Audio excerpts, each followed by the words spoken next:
Good evening all and welcome. Happy Valentine's Day. What is the best way to celebrate other than some horror stories from ex-lovers and friends? I'm sure you will enjoy, so get comfortable and let the darkness take control. When I was a child, sometime between 5 and 10, I experienced an event that has stayed with me throughout my memory, though some is fragmented as bits and pieces of what I remember, and the rest was filled in years later by my mum. Mum had a close friend called Donna. Donna and her daughter often spent time with me and my sister. We had sleepovers, playdates, and shared a lot of fun moments together. One particular night, however, was different. Donna had been having problems with her boyfriend Fred. I don't know if she had come to our house specifically to escape him, or if she was already there when things escalated. Either way, the night took a terrifying turn. I remember Donna rushing my sister, her daughter, and me into my sister's room. She quickly flipped the full-size bed on its side, creating a makeshift barrier and propping the mattress and box spring against the wall. Then she shoved the dresser against the door. We huddled together on the floor behind the mattress. I closed my eyes and covered my ears, still afraid of the dark, while my sister cried softly beside me. The room felt suffocating, the air thick with fear. The shadows from the street lights outside danced eerily on the walls, making the entire situation feel surreal. That's the last thing I remember from that night. Years later, my mum filled in the missing pieces. Fred had shown up at our house unexpectedly, looking for Donna. My mum went outside to try and calm him down, telling him Donna wasn't there and that she hadn't seen her. Fred didn't believe her. He went back to his car and pulled out a shotgun and fired as my mum fled towards the house. The blast peppered her back with pellets and damaged the front of our home. She managed to lock the door behind her and call the police. She actually dialed before confronting Fred, knowing something was off.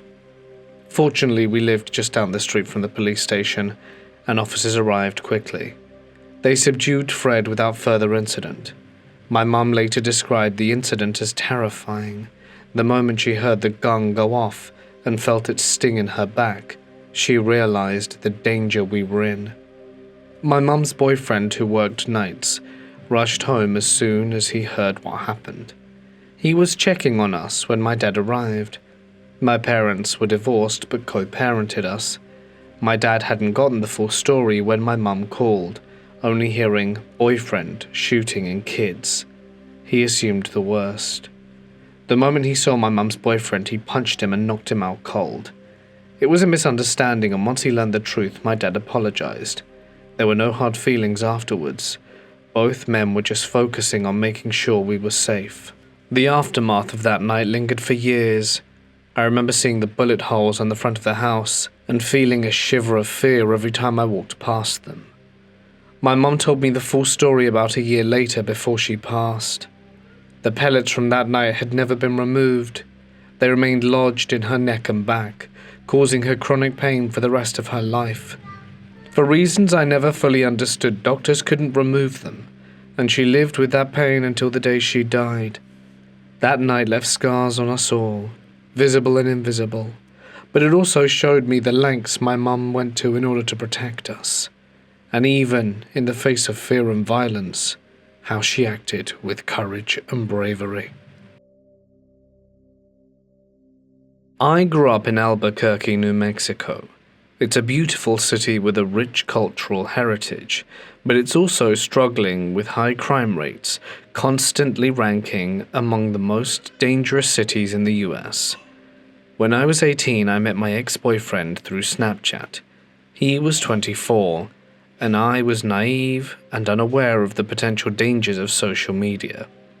At the time, I was still healing from a previous relationship that had left me broken and vulnerable. We started talking after he added me through Snapchat's quick add feature. I thought he found me through a live stream I once did on the messaging app Kik. I was immediately drawn to his striking blue eyes and charming smile. I mistook that attraction for something deeper. We started dating 2 weeks after we met online. Everything moved so fast. I thought it was sweet how intensely he pursued me, so I overlooked the red flags. My relationship with my parents was strained to say the least. I was angry, rebellious, and hurt from the instability of a broken home. In a fit of defiance, I left and moved in with my ex in Colorado Springs, even though I knew very little about him. I took a Greyhound bus to get there, excited by the idea that someone finally wanted me. The reality hit quickly. When I arrived, he took me in a lift to his friend's apartment. It turned out that this apartment was his current domicile, and that is where we would be living. Only later did I learn that he was hiding from the police due to violent crimes. The relationship was volatile from the start. We fought constantly. He hit me often, and he chipped away at my self-worth with cruel words. He controlled everything about me, from my social interactions to my eating habits, eventually leading me to develop an eating disorder. The week before Thanksgiving, things escalated to a terrifying level. We were staying at another friend's house because the police were about to search the first ones. And while running errands with one of his friends, I received a text from my ex. "If you come back smelling like you've done anything funny, we're done." I was confused. I was literally just shopping for groceries. I even sent him a picture of the friend I was with to reassure him. When we returned, the friend stormed into the house and told my ex off for being so paranoid. The argument between them turned heated, and the friend left angrily. My ex turned that anger on me. We had the worst fight ever. He accused me of cheating, screamed at me, and then beat me more severely than ever before. I was terrified. Grabbing an old government-issued phone that belonged to a friend, I ran from the house with no plan and no belongings. I wandered the streets, crying uncontrollably. I'm usually stoic, but that night I couldn't contain my emotions, and at one point I considered stepping in front of a passing car to end all the pain. While I was lost, my ex called one of his friends to find me. The friend eventually picked me up, pretending to care about my well-being. He took me to his house, promising I would see my ex soon, but it was a lie. My ex later called me saying he hadn't realized his friend was planning to straighten me out. He sounded genuinely confused, and at that point I didn't know what to believe. The next 4 days were a nightmare. The two men kept me locked in the house.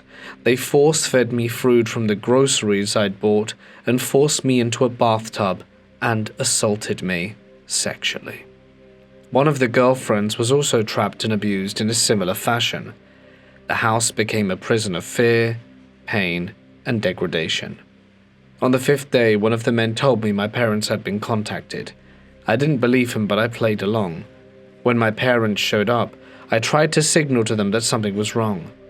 The captors noticed and held a gun to my head, threatening to end me if I ever returned to Colorado. They stole my insulin and other medication before releasing me. My parents and I ran from the house as fast as we could. I refused to go home initially. All I wanted was revenge. I stayed with the friend from the first apartment and learnt more horrifying truths about my ex. He had turned himself in to the police. I discovered that he was part of the MS-13 gang and was suspected of violent crimes, possibly even taking of someone's life. I was numb. The following days blurred together as I slept almost continually, walking only to answer his phone calls and cry afterwards. Despite everything, though, I still felt emotionally tethered to him. Eventually, I returned home with my parents. My mental and physical health deteriorated. I stopped taking care of my diabetes and fell into a deep depression, sleeping through Christmas and into the new year. In January, I was hospitalized with diabetic ketoacidosis, a life-threatening condition caused by neglecting my insulin. I was discharged on Valentine's Day. That same day, my ex called to break up with me. He said he was leaving me for another woman and threatening to break into my house and end the life of my family. That phone call pushed me deeper into paranoia and despair. For months I slept during the day and stayed awake at night, consumed by fear. My PTSD spiraled out of control. The trauma compounded on the pain I'd carried since childhood. I'm doing better now. Healing isn't linear, but I'm taking it day by day. If there's one thing I want others to take from my experience is this: be cautious online. Not everyone is who they claim to be. Real trust is built over time through consistent actions, not pretty words and superficial charm. My parents got a divorce several years prior, so me and my little sister, 2 years younger, used to stay with our dad every other weekend. One day he introduced us to his new girlfriend, Rachel, who was a tall, blonde woman that had apparently won some kind of beauty pageant. I remember those first months of getting to know Rachel as fun. She seemed like a nice lady. I also think my initial impression of her was helped by the fact that she had a rather cuddly grey parrot and a pet raven that could talk, which of course made my younger self quite ecstatic. But after a while things started to change. I began to notice she could be odd at times, saying weird things or acting a bit strangely. We started seeing her less frequently when staying with our dad. Then one day he told us they'd broken up and that we wouldn't be seeing her anymore. He also told us we shouldn't talk to her or go home with her if she ever showed up at school. Not long after that, Rachel really started harassing my dad. She would randomly turn up at places we went to visit during weekends, trying to talk with us. She called him non-stop on the phone when we were at home, crying, making threats, and it usually didn't stop until he pulled the plug. Years later, I found out she had even threatened to take the life of my sister and myself on several occasions, and that my dad got a restraining order. Rachel also keyed my dad's car, broke into his company to trash it, and stole a lot of money that he never recovered. She even started writing threatening letters to my mum. My parents have always been good friends ever since they divorced, and it all culminated with a letter from the authorities. A letter accusing my dad of being a child molester. I still vividly remember how Mum sat us down in our room, holding the letter, a deep look of concern on her face, asking if Dad had ever touched us inappropriately, which of course he never had. It later turned out it was Rachel who had falsely accused him in such an attempt to prevent him from seeing us. I remember feeling really angry and upset that she had gone to such lengths. The last memory I have of Rachel was a few weeks before Christmas. We were staying at my dad's place over the weekend. It was a 2-story apartment complex with a large window spanning an entire wall floor to ceiling. It was in the living room, where we had just sat down to watch TV. Next to the window there was a glass door leading onto a stone patio, bordering a lawn that ended with a tall hedge. And on this particular day the outdoor lights had been switched off, which meant it was pitch black outside, as the intro to Superman started playing. A while into the episode, I suddenly heard a strange, sharp noise coming from the window. It sounded like something was clawing on the glass in an attempt to get in. The sofa I was sitting on was placed right in front of the window, so I had my back towards it when I slowly turned around to look over my shoulder, heart thumping in my chest, hairs standing on the end as if I were being watched. But all that came into view was pitch black darkness lurking behind my own reflection. By this point, Dad had also heard the sound and gotten up to turn off the patio lights. When the outside suddenly flooded with light, I found myself staring into the face of a smiling blonde woman peering into our living room. Need I tell you I screamed? Both me and my sister flew up from the couch like it had been scorched with fire, and ran behind our dad. When I looked towards the window again, I saw Rachel with both of her hands up against the glass, tightly cupped beside her face as she was trying to look inside. The patio door was right next to her. I tugged on Dad's shirt and whispered if the door was locked when she reached towards the handle. That millisecond of doubt flashing across my dad's face still haunts me to this day. Rachel truly looked like a madwoman as she furiously jerked on the handle in an attempt to get in, briefly pausing to peer through the glass now and again. I remember thinking Dad looked oddly calm as he ushered us around a corner wall, telling us to stay out of sight. As she walked towards the patio door, we begged him not to go outside, thinking she would have a knife hidden somewhere. So he opened up a small crack within the door, firmly holding onto the handle, and asking what the hell she was doing in his backyard. She tried to get him to let her in, putting on a big smile, tossing her hair, but Dad obviously wouldn't budge, telling her to leave or he would call the cops, to which she eventually conceded, leaving a bunch of Christmas presents behind. When Rachel was out of sight of the window, Dad went out to make sure she was gone, picking up what she had left behind on his way back. None of us wanted anything to do with the presents. Something just felt really off. So they ended up still fully wrapped in the trash. Later we joked there was a possibility of seeing a bomb inside, or perhaps something far more morbid. I'm glad we never got to find out. That wasn't the last time my dad heard from her, but it was the last time I personally saw her, and I'm glad that she was out of our life at this point. Her behavior was incredibly odd and disturbing, and we wanted nothing more to do with her. Who knows how bad things could have gotten, because she was seriously unhinged. I've been sitting alone at home all day due to a storm, and I think I'm finally ready to speak about my experience with a girl I met in college. To preface, I, a 23-year-old female, was 19 at the time, going on 20 at the time of meeting this girl. I was also in an unstable and codependent relationship at the time, and was utterly depressed, naive, and craving a sense of validation of my thoughts and feelings that no one around me at the time was willing to give me. So subsequently, I was the perfect candidate to inflate and dote upon the literal God-complexed ego of this one girl. I was in an acting 101 class my first semester of college, and swore to myself that I wouldn't make friends in the 2 years I was set to be there, as this was community college.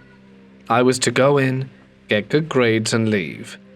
It wasn't until the third day, a week and a half since the semester started, and this girl walked in, and you could feel the air in the room grow thin. Her presence was both alluring and yet annoying at the same time. Charisma seemed to ooze out of her pores and shine like a halo from her hair. I'm from the US, and when this girl began to speak with a British accent, everyone was confused but intrigued. Apparently she had just gotten here from a trip back to England with her father. Apparently she was originally from there. That's when my first instinct rang clear. Why is that, if she had enough money to be flying to and from England? She was doing acting 101 class at a community college. I decided my curiosity was too frivolous and kept it to myself.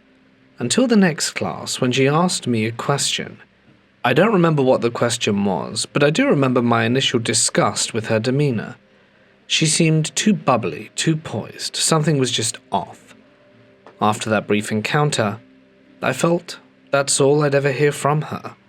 However, slowly, she would make remarks to me during the class, and eventually I started striking conversation as well.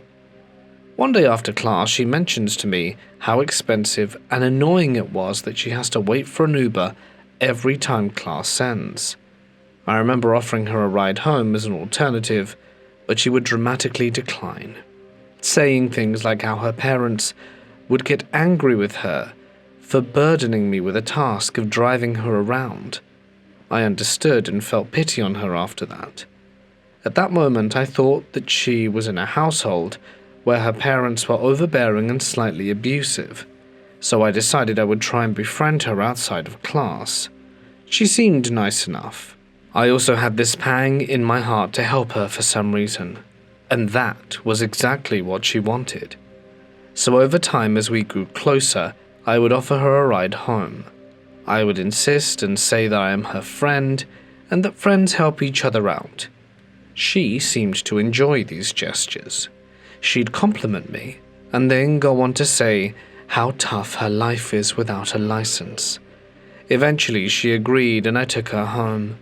It was honestly really nice to have someone to talk to about class outside of class. Soon enough, after driving her home the past few classes, she invited me in for tea. I thought it was adorable, having afternoon tea and gossiping with a friend. She was British after all. We both eventually opened up about ourselves and spoke on things beside class. She told me she was my age, she graduated the same year as me, and also that she took a gap year. She said throughout school she'd travelled to and from England, and I found it fascinating. She was adopted from a third world country, brought to England, and then moved to her current town when she was 6. She told me about past relationships, and I opened up about mine. She always seemed to be the same as me, like she was trying to emulate me in a subtle way. It was difficult to take notice at first. If I would talk to her about the apprehension I felt in my current relationship, she would sympathize and tell a story about how her ex hurt her even worse. I would always take note of the things she said, because I was not only her friend, but we seemed to share the same experiences. However, hers were always far more severe than mine. In hindsight, I know why it was like that, but at the time I just thought about how unlucky this girl was, and how bad I felt for her past. Soon it became a tradition to drink tea at her house after class, but I had to be out before her mum got home, and if I were to meet her it would be bad. One day her mum got home early, and was surprised yet delighted to see me. She introduced herself, and I did the same, all while my friend sat and sulked in anger. Her mother seemed delighted, and I was surprised at how welcoming she was. She offered me food and gave me some crackers to take home, and eventually I confronted my friend, asking her why she would paint her mother to be that way. She said she was just kinder to guests than her. I was confused, but also fully understood. I have a mother who is very similar to that, so I shook it off. One day in class we get our midterm assignments. We were to prepare a non-verbal monologue in front of the class. We each get our assigned stage directions and are asked to prepare it for 2 weeks. One of the stage directions was that a girl comes home crying after having been sexually assaulted. Another girl in our class received this one, but was uncomfortable doing it, and rightly so. A boy in that class criticized her for not wanting to do it, and she ran out of the class. My friend and I followed her. The 3 of us opened up about our past assaults and eventually calmed our classmate down. Time passed after that class, and a few classes later, when I was walking with my friend to my car, she all of a sudden ran away from me. I followed her, and I'm laughing at her. She had fallen ungracefully to the ground and was in the grass on her knees. I asked her what she was doing, asked why she was being a weirdo. What she did was related to our conversations. She looks up at me with some kind of strange fear in her eyes and says that she just saw her assaulter just then on campus. I was shaken at this point because I don't remember seeing anyone walk anywhere near us.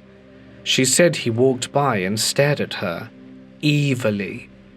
I was confused and said she must have imagined it, but she was adamant. I was also even more confused because she had told me she had filed a restraining order against him. How could he be allowed on campus? If he really wanted to go to the same school, there were 2 campuses in different towns. Surely he would have been assigned to the other one. I asked all these questions and was met with little answer. Obviously. She said she'd talk to her mother and handle it accordingly. It took weeks to even hear about anything. I wanted her to bring it up, but she never did. So eventually I asked, and she gave me a story about how she went to the dean's office after class and fixed things. I remember being quite confused by this, because after all, I had driven her home after every one of our classes. She said that they went after I left, but that couldn't have been, because the school offices closed after 5, and I would always leave at 5. Many of my questions were met with strange excuses, but I remember just letting it go. This was a sore subject after all, and I didn't want to upset her any more than she already was. Weeks pass, and my friend and I eventually become inseparable. We seem to know the ins and outs of each other. We even hosted a Friendsgiving together at her house with some of the people from our acting class. Then, as the end of the semester came, I could feel the rift grow between us. I was confused and hurting. She said she wasn't going for a degree and was just there to take the acting class. I remember being quite befuddled. I thought she was a theatre major like me. She had said she was, but I guess she changed her mind. She said that she would be auditioning for Lambda, New York City early the next year, and she was probably going to get in and never see me again. I remember being stunned. Why didn't she tell me this sooner? Why did she even get close to me in the semester then? Then I thought about how it was probably my fault. I pushed her to be my friend. But I felt so bad for her. It was like she was asking for a friend without telling me.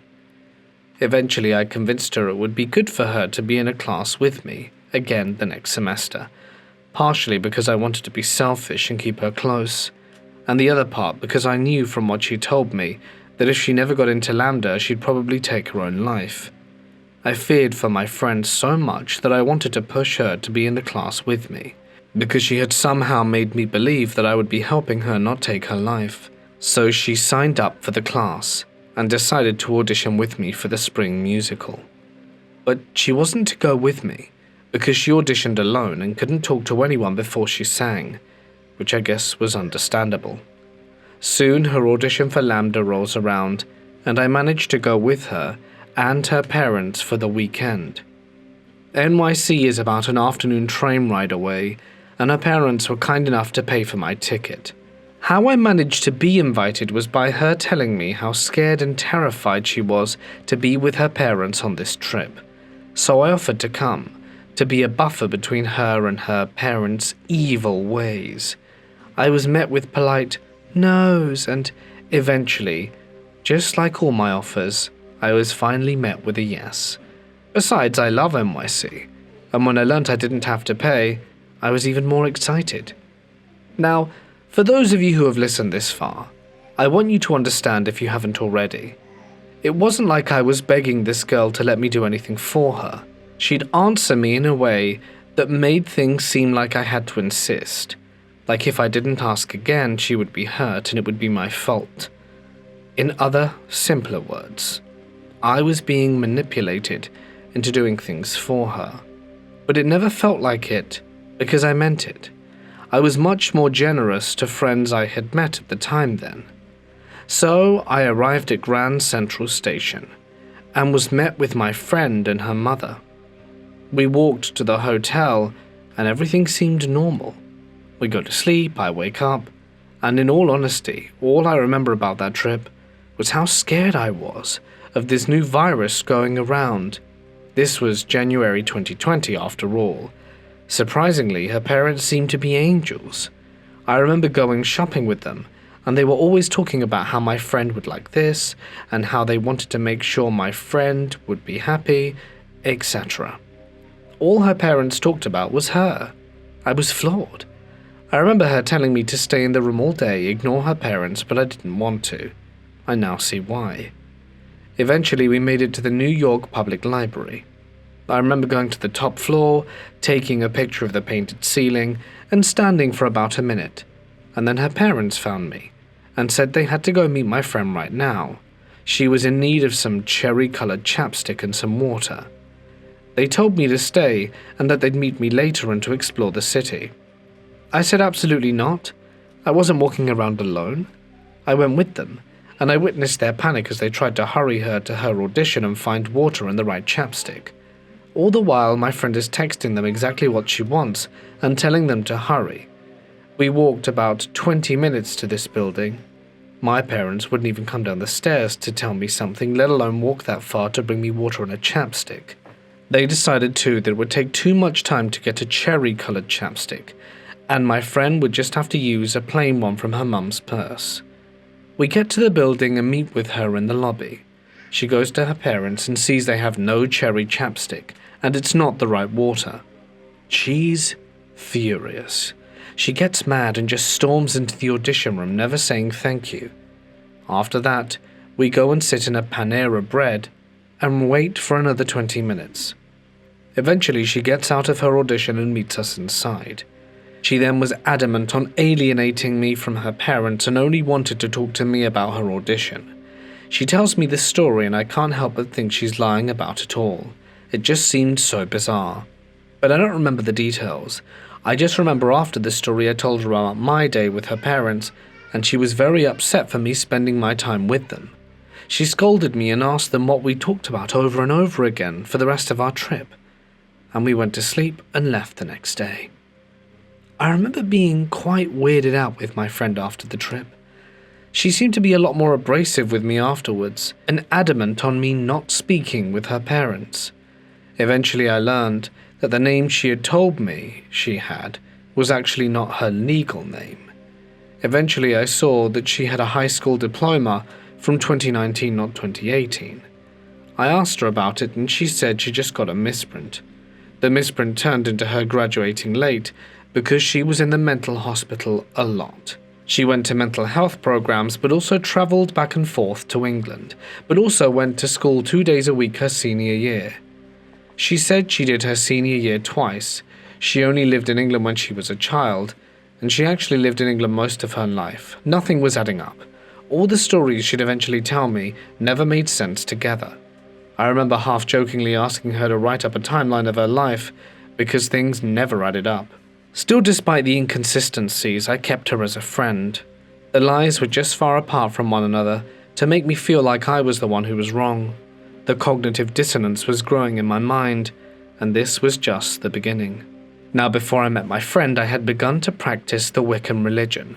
I was a solitary Wiccan who lived by the reed, and you harm none, do what you will.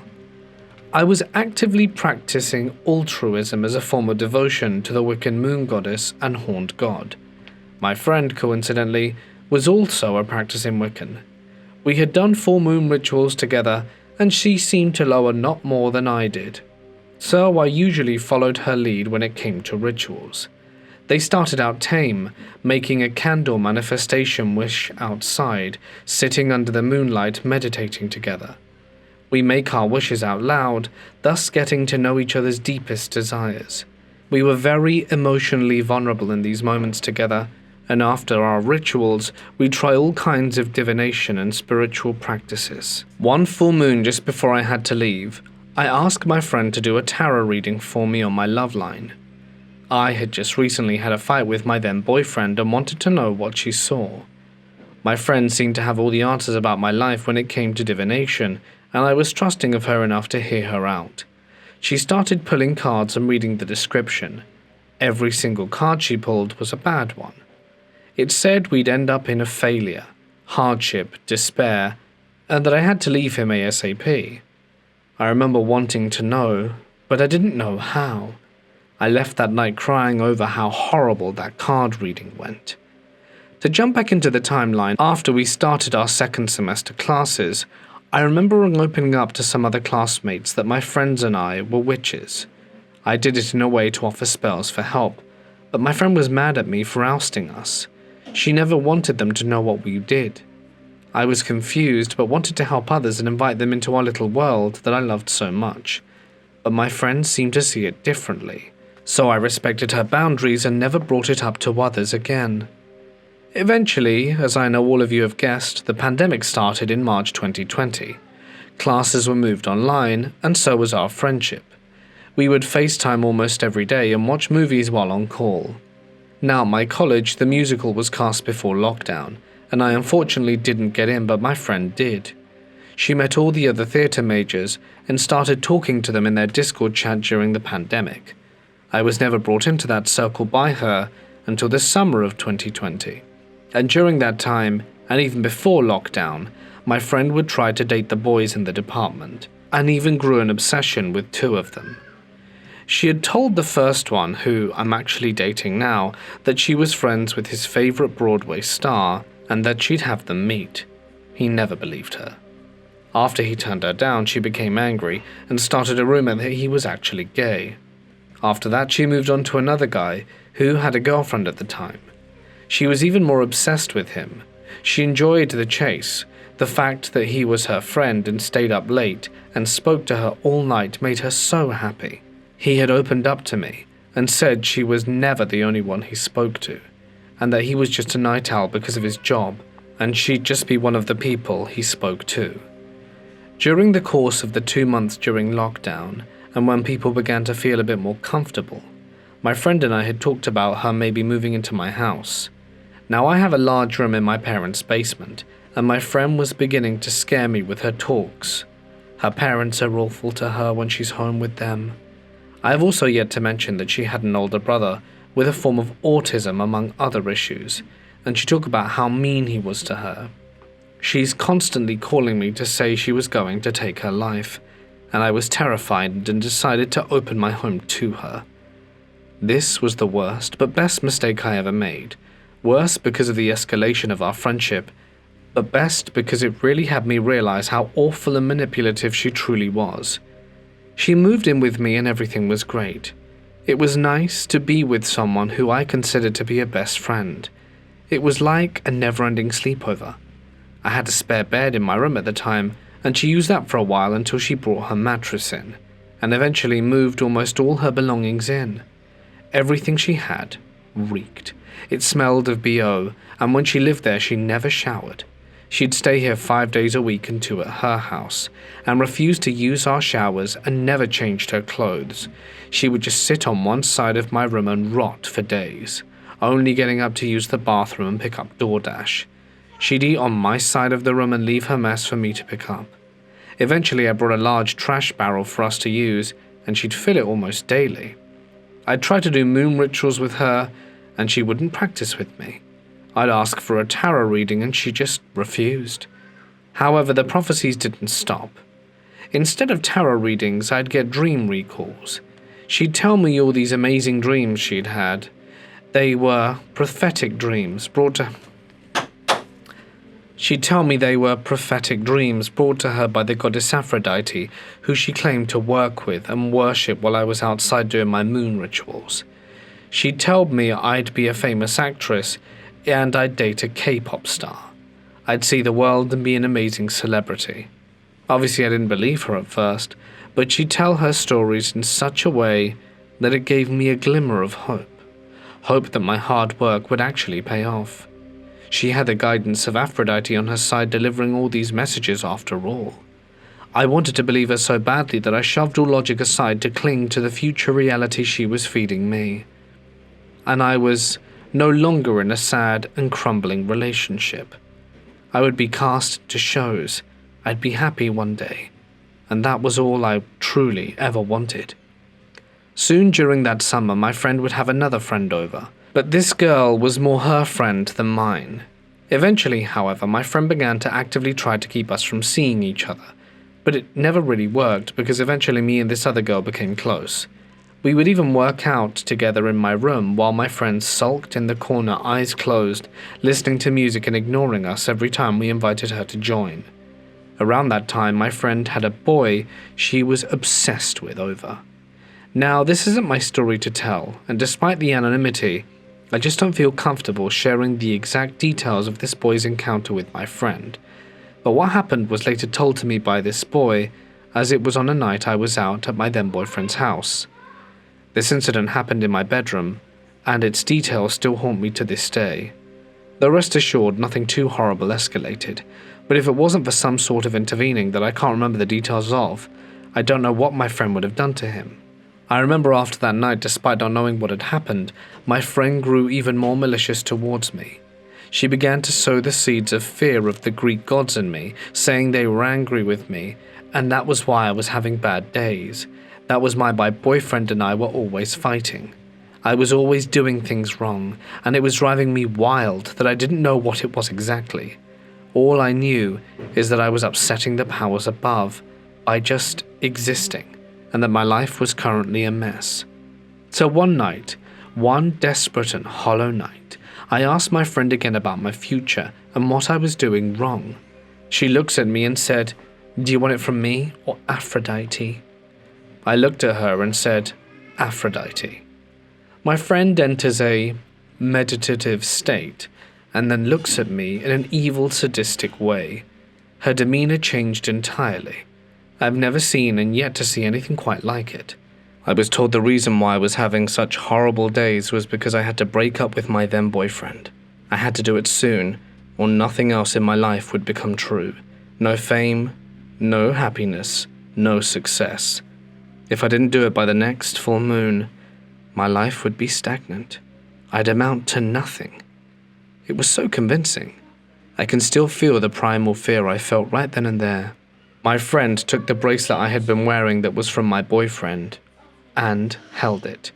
She told me, still through the persona of Aphrodite, that I was being held down by it and had to rid myself of it and my boyfriend once and for all, and soon. I was tasked to toss it in a lake an hour away, and to do it with my only friend. But I had to break up with my boyfriend first before ridding myself of the cursed bracelet. I was stunned. I didn't know what to feel. My friend left the so-called trance and never recalled a thing. I told her about the encounter, how scared I was, the fear of being smited, of disobeying an ancient deity. She told me that I never had to do it. I think it was because she was scared of what she had done to me. Maybe she thought she'd gone too far. Or maybe it was all just part of an act to make me do what she wanted. I'm not entirely sure, but I was adamant on leaving my then boyfriend. I'd worked up the courage and did it a few days later, but everything still felt off. A few days later, we drove with another friend of mine up to the lake. I invited that friend because I was scared to just go with my manipulative friend. I remember her being angry with me for inviting this other girl, but I didn't care. I knew something was off and needed there to be more people. And I'm so glad for it because I'm not sure what would have happened to me. We were entirely off the grid when we got there.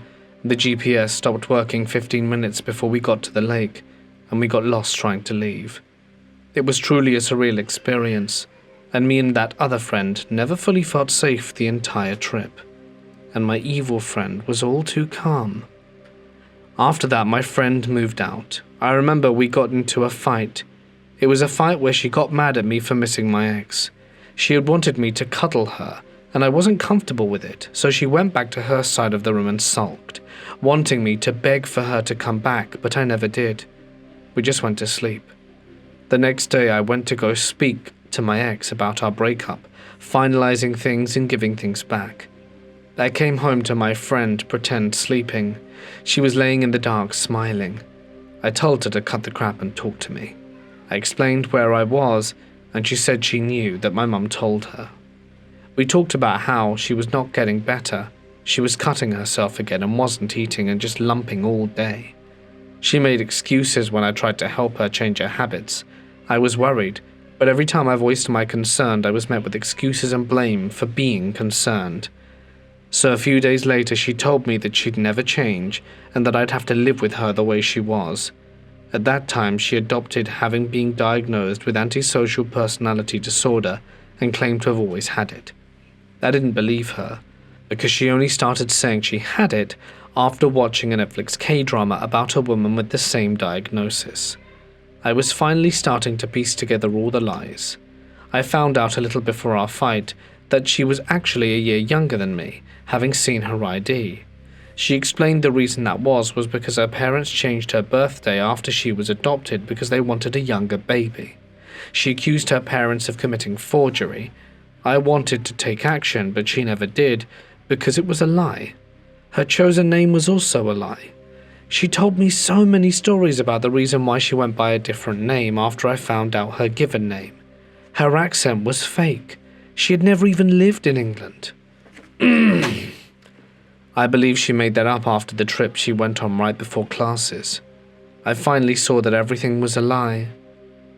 When she moved out, she left all her belongings at my house, so my sister and I packed up her stuff and took it to hers.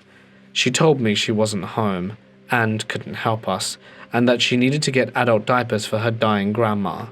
She also said I wasn't allowed to bring her things inside and to just leave it in her mudroom.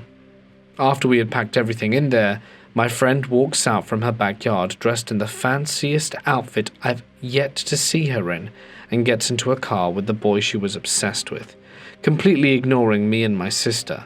She never even said thank you. I was furious. I housed this girl, cooked her meals if she never ate, listened to her. I did everything in my power to care for her. And all I got was a massive screw you, and my life is in shambles.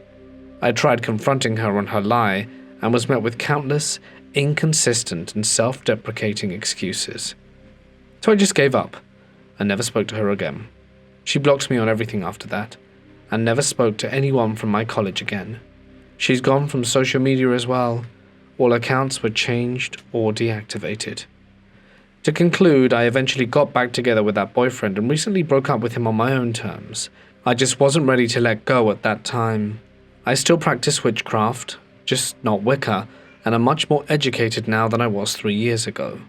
I have a new boyfriend, and I'm also best friends with the other girl who my evil friend introduced me to.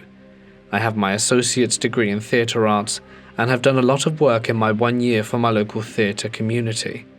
I plan to move to New York City this summer. My life is amazing now, and I have that friend among others out of my life. I still at times blame myself for being so naive and trusting, and I blame myself for the hurt I caused and how everything happened. I'm much more guarded now, but also a lot more headstrong. I also haven't made a new friend since, but I'm currently okay with that. There are many lies she told me that I eventually figured out were lies, but that would just be too much to share. And honestly, I don't remember the timeline too clearly. Anyway, thank you for hearing this. Just be cautious around others, as people can be full of crap. So, to my ex-best friend, let's never meet again. Hey guys, Mort here. Thank you so much for listening. I hope you enjoyed tonight's stories.